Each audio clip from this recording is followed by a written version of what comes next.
Olá, nossos amigos do YouTube estão aqui ouvindo a nossa participação em relação ao Diário Oficial da União, em que se discutiu o procedimento de justificação e autorização da interrupção da gravidez. Para falar sobre o assunto, a Mel, que tem formação em assistência social e direito. Mel, tudo bem, querido? Você viu aí Tudo que houve bem, um pandemônio.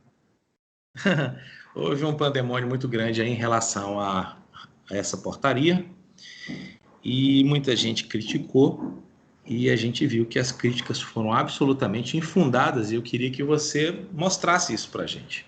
Enquanto isso, eu já coloco aqui na tela, tá? Sim. Em primeiro lugar, quero cumprimentar os nossos ouvintes, né? Também são nossos leitores, inclusive nossos seguidores das redes sociais, de todas que temos. Continuem seguindo a gente.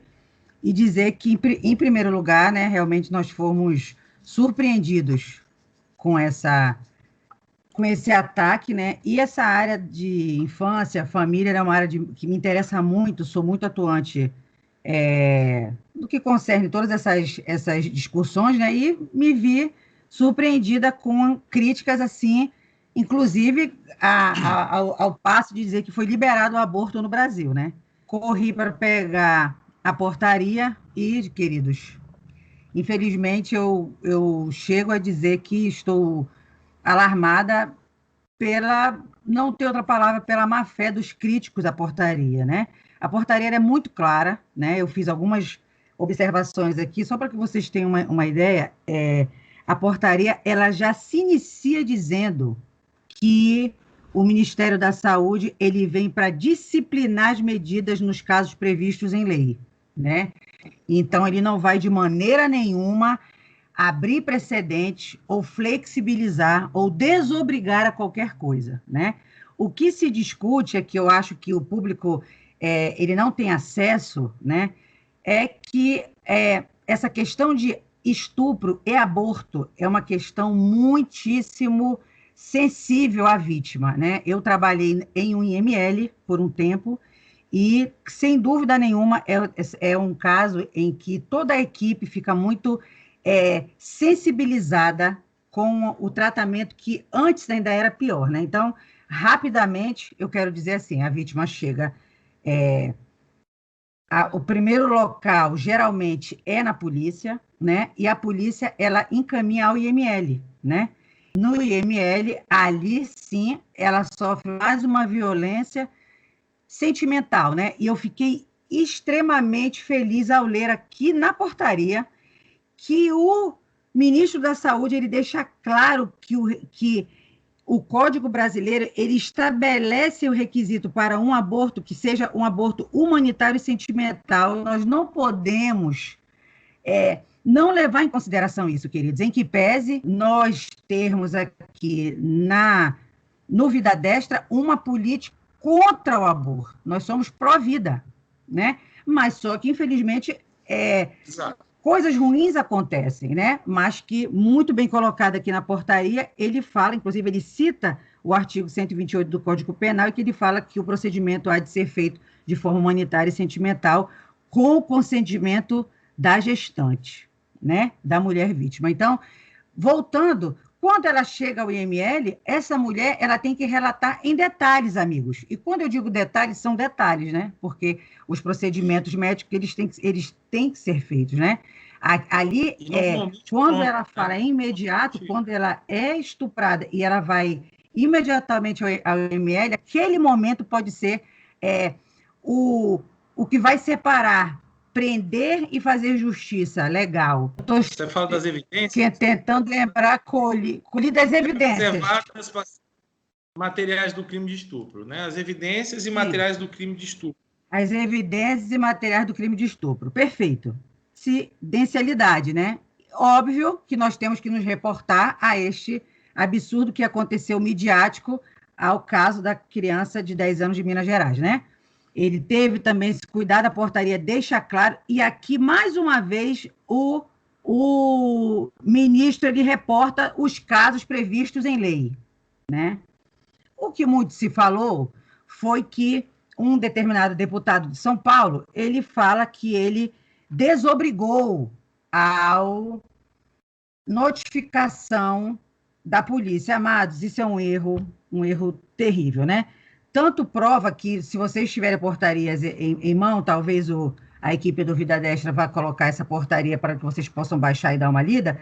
Se vocês pegarem o Diário Oficial, o Diário Oficial mesmo, em que está todo o relato, ele só tem 2 páginas. As outras 2 páginas e meia são os termos circunstanciados que deverão ser colocados. Termos circunstanciados, meus caros, são documentos que só interessam à polícia, né? E aqui ele separa em 4 fases, em que quando a vítima chega no hospital, né? Aqui ele está tratando do hospital, tem que ter 2 profissionais de saúde acompanhando essa vítima. Ele diz como é que essa vítima vai ter que relatar o que aconteceu, tanto que ele fala aqui local, dia, hora, como foi a forma de violência, a descrição dos agentes, né? No caso, vai dizer como é que o cara fez, vai ter que fazer um retrato falado e tal. Tudo isso a gente está compartilhando aqui no vídeo. Exatamente. Tá? Vocês estão vendo aqui em tela o que eu estou falando. Aí ele passa para a segunda fase, em que é a grande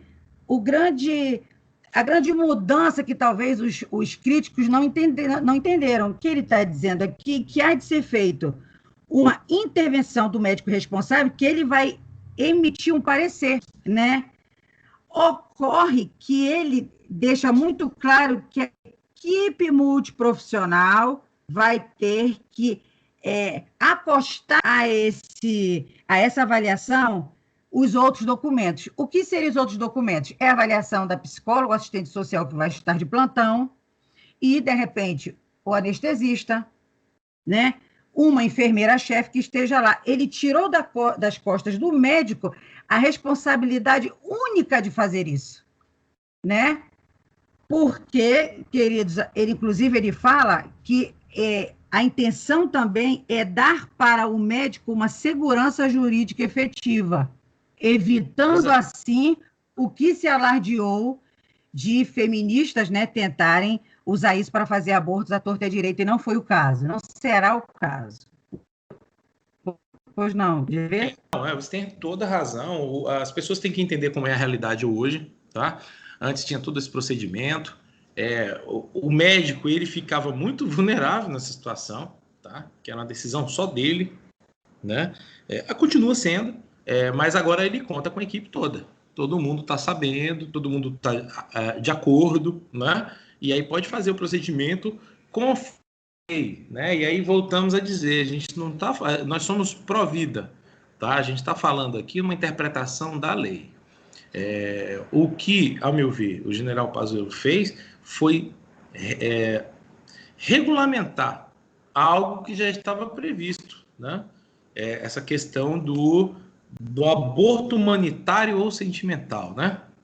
Eu vejo que esse ponto que o general comentou, acho que o Jorge tem acabado de falar, foi exatamente para regular algo que talvez estivessem fazendo ou usando de má fé. Eu não sei se é possível, né, dentro das secretarias de saúde dos estados, saber o número que aconteceu de fato de abortos nessas condições, mas é algo que foi criado, né, eu não posso cravar isso, mas que com talvez um intuito de facilitar esse procedimento. Essa é a impressão que eu tenho, né? Sim, também facilita, mas eu acho que é principalmente o que a Mel falou, viu, Caravana? Porque o que acontece é o seguinte: antes a mulher passava por um suplício, não é todo lugar que tem uma delegacia da mulher, entendeu? A mulher ia se explicar para um homem, cara. Depois ia para o ML. Hoje está tudo concentrado, tem assistência social, tem assistência psicológica. Então, ele regulamentou algo para facilitar a vida de uma vítima. As pessoas têm que entender isso. A gente não está falando de uma pessoa que está querendo se locupletar. A gente não pode pensar numa lei só pensando nessas pessoas que são exceção. Tá? Existem realmente pessoas que são estupradas, mulheres são estupradas, e que precisam desse tipo de acolhimento do Estado. Né? E a gente não pode virar as costas para isso. E as pessoas têm que parar com essa mentalidade de que agora pronto, abriu a porteira. E não é o caso. Entendeu? É que a preocupação do general Pazuello com a integridade e com a impossibilidade de que se consiga por meio desse diário oficial e dessa portaria, legalizar aborto, flexibilizar o aborto, está aqui escrito claramente. Ele diz que 3 integrantes, no mínimo, isso aí está no parágrafo 2º do artigo 3º, ele coloca claramente aqui que 3 integrantes, no mínimo, da equipe de saúde multiprofissional deverão subscrever o termo de aprovação do procedimento de interrupção da gravidez. Sabe o que ele quis com isso? Não ficou dúvida. Não podendo haver desconformidade com a conclusão do parecer técnico. O que isso quer dizer na prática? O médico, ele se reporta à equipe assim, olha, essa pessoa que está aqui, ela foi vítima de estupro, portanto, está grávida, portanto, vai ser feito um aborto. Aí, a assistente social chega e fala assim, mas não foi isso que ela me disse. A psicóloga falou assim, não foi isso não, ela estava numa festa que ia abortar.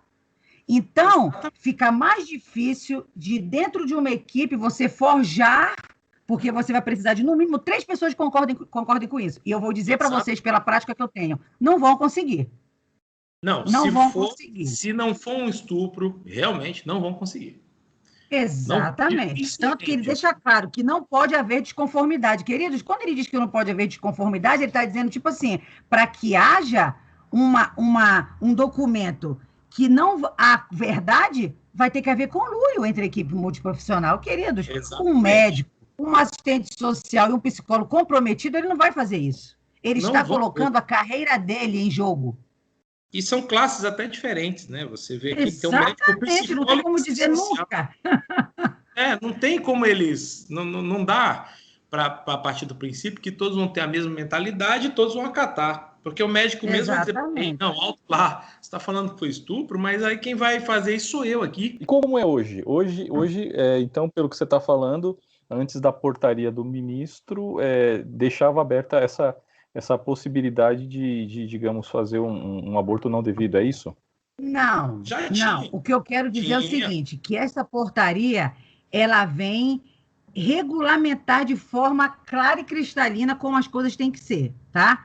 O que eu tô explanando aqui é que, em meio a esse pandemônio que se criou hoje, cogitaram a possibilidade de que esses abortos poderiam ser feitos de formas aleatórias. Não é feito. Agora, meu querido, a gente vive no Brasil, né?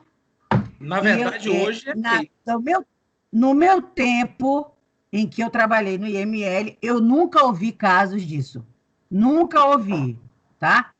De todo esse tempo que eu tenho acompanhando infância e juventude, o que eu sei são clínicas de aborto. Agora, você entrar no hospital público para fazer um aborto com um médico, um funcionário público, né? O médico, associado à equipe multiprofissional para fazer, eu nunca ouvi falar. Isso daí realmente é uma histeria. Hoje é feito dessa forma, a pessoa faz um BO, vai no ML, chega com a documentação e o médico faz, ele nem discute. Se tem a documentação... Exatamente. Hoje, ele faz porque o dele está na reta. O que está se buscando aqui é uma segurança jurídica também para o médico, porque o IML, ele é um dos órgãos que dará o laudo, né? Que dará o laudo, né? Que vai acostar ao processo penal lá, quando vai se investigar quem foi o estuprador, né? O que acontece é que a mulher, ela passava diversas vezes relembrando a violência. O que se busca hoje é assim, a mulher ela vai para o hospital e nesse hospital a equipe multiprofissional ela vai fazer um parecer e ela vai dar esse parecer para a equipe de delegados. Ele fala aqui que tem que comunicar o fato à autoridade policial responsável imediatamente, preservando possíveis evidências de materiais do crime de estupro a serem entregues imediatamente à autoridade policiais ou aos peritos oficiais. Está no artigo 7º, inciso 1 e 2. Eu acho que é importante, tá? Primeiro, antes de mais nada, a pessoa, a mulher aí, no caso, é encarada como uma vítima. E sendo uma vítima, ela tem que ser tratada dessa forma, de forma adequada, com equipe multidisciplinar. Ninguém é contra isso. Tá? Isso como o nome mesmo fala, realmente é humanitário. Tá? Agora, outra coisa que eu acho que é necessário frisar é que, em ocorrendo com vulneráveis, aí ele fala, olha, se for vulnerável, aí é obrigação preservar e tudo mais, tá? Comunicar o fato à autoridade policial. Por quê? Porque é público incondicionada o tipo de ação. Então, o Estado vai atrás do criminoso, nesse caso, né? Então, não está se colocando, está se protegendo a vítima, né? Para evitar aquele problema que aconteceu no Espírito Santo, né? Se não me engano, com a menina. Se politizou o caso dela, né? A menina foi a última as pessoas pararam para pensar nela, né? Pensaram muito no todo, mas ninguém pensou na vítima. Então, é o contrário. Aqui o Pazuello, para mim, acertou. Ele está dando aqui o foco na vítima, e a gente tem que encarar que, obviamente, vão existir pessoas que vão tentar se beneficiar disso aqui, se locupletar, mas são a minoria. A gente tem que entender que, se uma vítima for tratada dessa forma humanitária, né, e conforme a lei, e a gente não tem que discutir a lei no caso, eu acho que é perfeito. Perfeito. E meu pensamento, tá? É claro que eu tenho certeza que tanto você quanto Caravana, o pessoal do Vida Destra, todo mundo é pró-vida, tá? Todo mundo é contra o estupro, mas, mediante a própria lei, eu achei que foi muito acertada a portaria. Queria até que você falasse aí sobre o que você acha da portaria em si. O que deve ser salientado acerca da portaria foi o cuidado que o general Pazuello teve em deixar claro que não há flexibilização e o cuidado à vítima. Inclusive, ele reporta várias vezes aqui quanto à questão dos vulneráveis, né? Que ele fala que deve ser assinado pela pessoa se maior for, ou se a pessoa incapaz ou vulnerável vai precisar do acompanhamento do seu representante legal para assinatura em duas vias, inclusive ele fala dos documentos que ele chama de procedimentos de justificação e autorização da interrupção da gravidez. Artigo 4º, ainda fala aqui, expressa sobre a previsão do crime de falsidade ideológica. Exatamente. E aí, a brincadeira é outra. Caso não tenha sido vítima de crime de estupro, ele ainda coloca aqui os artigos, né, penais que incidirão, né, para possível processo. Ele coloca também, que também se alardeou da flexibilização, que ele fala no artigo 7º, né, que é realmente para fechar essa questão, ele fala que, em caso do crime, que se houver indícios e confirmação do crime de estupro, deverão ser comunicado o fato à autoridade policial responsável, preservando possíveis evidências materiais do crime de estupro. Valendo ressaltar que nós estamos falando aqui, gente, de uma pessoa que está grávida, né? Então, possivelmente, essa pessoa descobriu a gravidez, minimamente ela já está grávida de um mês e meio. Mais ou menos ela já está com sintomas de gravidez, né? Então, assim, não há a única forma que eu vejo que vai ter de coletar dados que venha a fazer a investigação, que é uma investigação que vai se tornar pública incondicionada, né? Obtendo os fragmentos de embrião ou feto com vista à realização de confrontos genéticos, né? Então, o que acontece? Aqui há todo um cuidado para que sejam evitadas flexibilizações, sejam evitados possíveis conluios entre equipe, né? Aqui ele respeitou a questão da mulher não ter seu nome colocado em mídia, que seja feita politicagem em cima disso, como foi feito no caso do Espírito Santo, né? Inclusive, quero comentar com os amigos que estou acompanhando um caso que aconteceu em Santarém, no Pará, né? Que um pai estuprou sua filha, ela está grávida, a menina tem 13 anos e ela está sendo encaminhada para fazer o aborto, né? É óbvio que, nesse caso, já sabemos quem é o agressor, né, que é o pai dela. Ela, inclusive, agora ela está morando com um tio, porque a questão é tão terrível que está envolvido, porque sabiam, né? A mãe e a avó sabiam que ela passava por essa violência há mais de 3 anos, né? Então, o que acontece? Nesse caso aqui, esta menina que eu estou contando de Santarém, ela já está grávida, né? Não há o que se fazer mais no IML. Então, tudo será feito no hospital. Ele coloca exatamente aqui. Nós vamos preservar as possíveis evidências materiais do crime de estupro, vão se coletar os fragmentos do embrião ou feto com vista à realização de confrontos genéticos. Que as pessoas não têm noção do que acontece nesse país pequenininho que a gente vive, né? É. Esse tipo de ocorrência é muito mais natural do que se imagina e normalmente ele está afeito aos vulneráveis. É o tipo de ocorrência que acontece demais e às vezes até dentro da própria casa. Eu vejo, tá? E a Mel tem razão, muitas coisas o pessoal acaba virando uma bola de neve, né? Vira um histerismo, né? E a coisa fica muito, muito maluca. E ainda assim justifica, porque como somos pró-vida, aí tem aquela questão, mas é uma vida independente do ato e da origem dessa gravidez, se ela foi um estupro ou não, é uma vida e não deve fazer o estupro. Então eu tô falando, tem determinados grupos que pensam dessa forma, e acho que é em torno desse parâmetro, né, desse assunto é que polemiza tanto, entender? Eu entendi toda a discussão em cima da portaria em si, mas eu vejo, vamos chamar assim da questão filosófica da vida em si, né? E lógico, grupos mais afeitos à defesa da pró-vida, e nós somos pró-vida, entra nesse dilema filosófico, é isso que eu quero dizer. Então, talvez esse seja o ponto polêmico maior, é isso. Caravana, o que na verdade a gente tentou discutir é se o que a portaria que foi feita foi absurdo, tá? A realidade é que o que acontecia era pior ainda, né?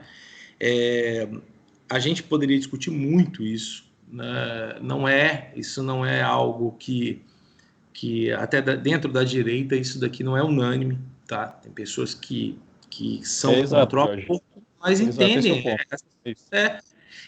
E isso realmente é muito difícil de discutir. Não vou aqui lhe dizer que é facinho da gente matar essa história. Não é o nosso tema aqui. O ouvinte mais crítico, com toda razão, achar que nós estamos relativizando a vida. E você está entendendo? Acho que é importante.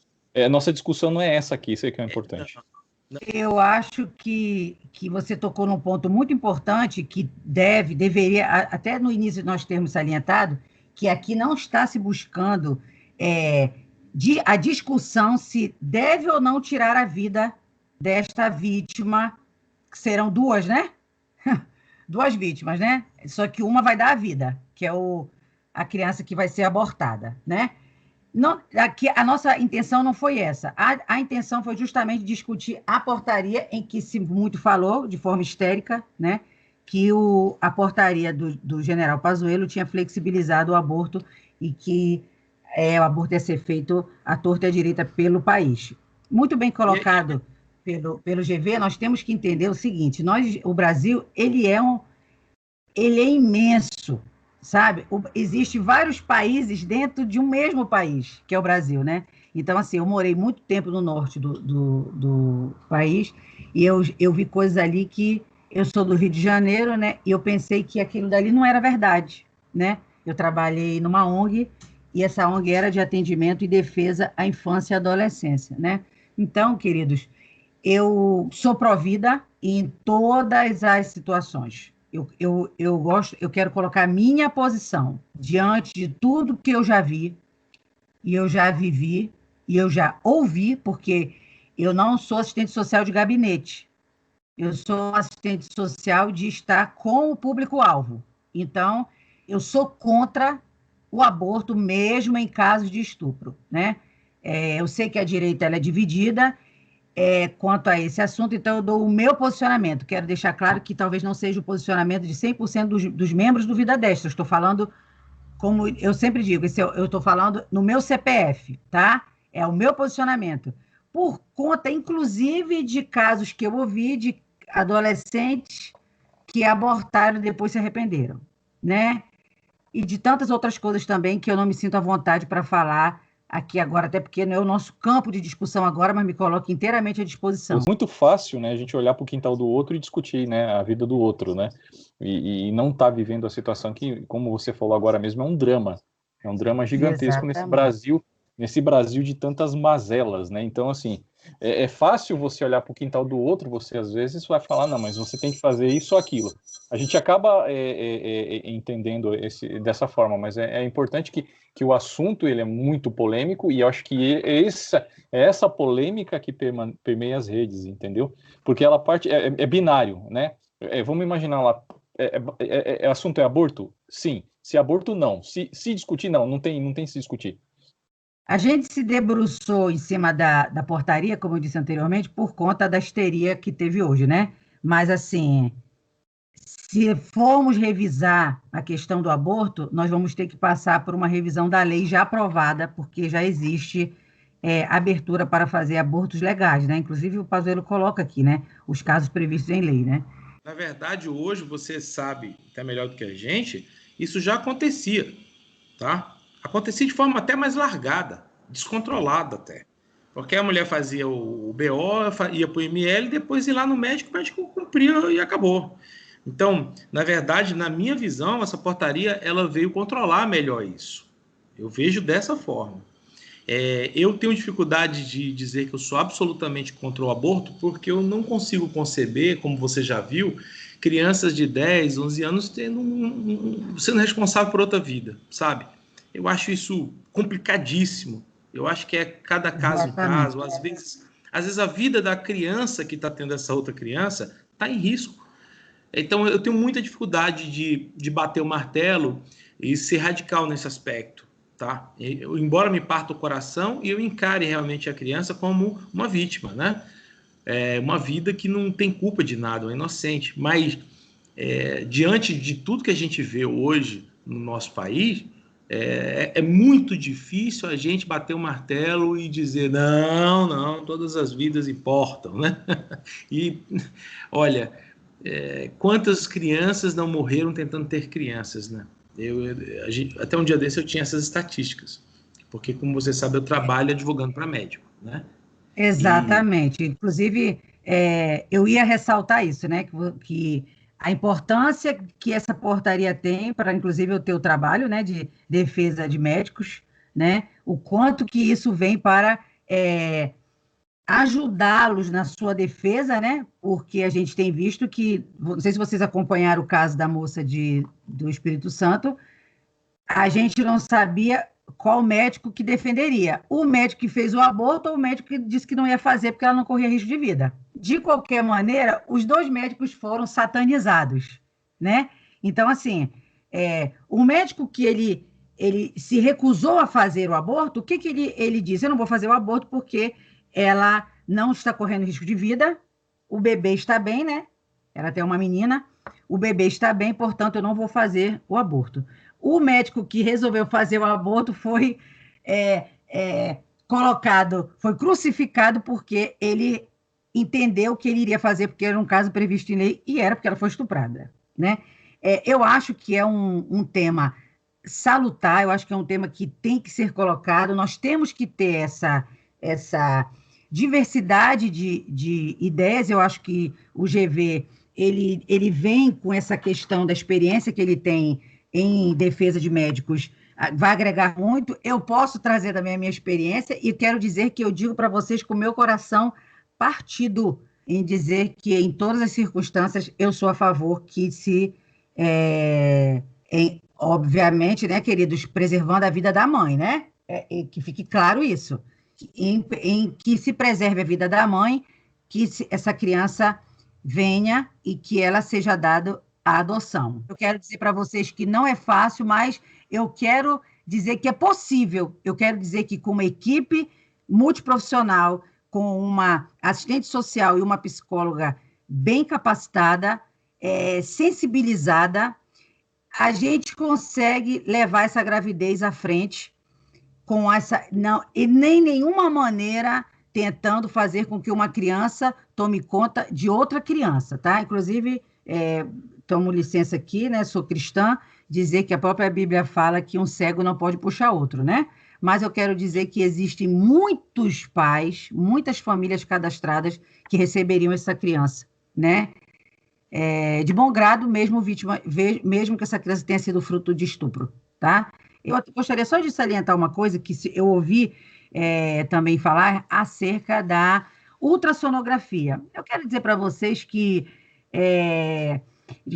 comentaram que na portaria o Pazuello ele coloca que não é preciso fazer ultrassonografia. Ora, amigos, isso é forçar a barra, porque o médico, ele não é o Chico Xavier.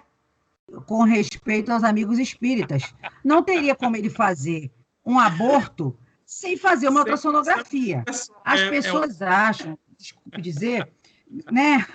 As pessoas acham que vão conseguir enganar a gente usando esse tipo de artimanha. Gente, pelo amor de Deus, o que poderia estar sendo feito, eu vou falar de caso análogo, que é quando, o caso que eu reportei há pouco, quando uma mãe, isso é um caso difícil, tá? Ela fala assim, eu vou levar a gravidez até o final, mas eu vou levar esta criança para adoção. Eu não quero essa criança, mas eu vou tê-la. Perfeito? O que se faz? Se evita, queridos, que façam assim. Antigamente era muito comum. A mãe, o profissional fazia a ultrassonografia e ficava assim com a mãe. Olha, mãezinha, como é que... Olha, ouça o coraçãozinho da criança aí, né? A vítima sendo vítima de novo. Ouça o coraçãozinho da criança. Você teria um nomezinho? Não. Se aquela mãe, ela já disse que ela não quer a criança, o que não pode ser feito, né? É tentar sensibilizar a mãe com isso. Por que acontece? Acontece que até ela volta, né? Ela volta atrás na adoção e depois, queridos, né? Então, assim, essas pessoas que vieram criticar a portaria do Pazuello tentaram também esse tipo de conduta, né? De artigo subterfúgio, mas não, inclusive, ele coloca aqui. Deixa eu só achar que ele fala daqui. No artigo 3º, ele fala que a segunda fase é a avaliação do lado ultrassonográfico, tá? Então, nada há de se falar desse diário oficial, né, que saiu hoje. Inclusive, ele começa a valer a partir de hoje a portaria 2.561 do general Pazuello, né? A única crítica que eu tenho a fazer aos histéricos é que essa perseguição aos generais do governo estão levando eles à loucura. E isso não nos distancia da esquerda, muito pelo contrário, nos aproxima, e eu acho que não é isso que nós queremos, né? Para um movimento de direita recém-nascido. Vamos acabar matando a direita dessa maneira. Eu quero aqui encerrar minha participação e agradecer aos amigos pela oportunidade em fazer parte desse salutar debate, né? E me colocar à disposição para qualquer outros debates que venham, né? A partir desse podcast, desse vídeo. Você já colocou até o mote de uma próxima conversa nossa, né? Realmente. Exatamente. Você tem toda a razão. Caravana, você tem mais alguma consideração final para a gente encerrar nosso debate? Não é nem debate, porque a gente não está debatendo. Não, esse bate-papo foi muito... foi um bate-papo bacana. Eu só fiz a colocação porque a gente sabe que é um tema muito polêmico, conforme dito, e acho que ficou bem delimitado aqui o escopo da discussão, que foi falar sobre a portaria do general Pazuello, né? Agradeço aí a atenção dos amigos e bom sempre falar com vocês aí. Meu amigo, é ótimo ouvir você é fantástico.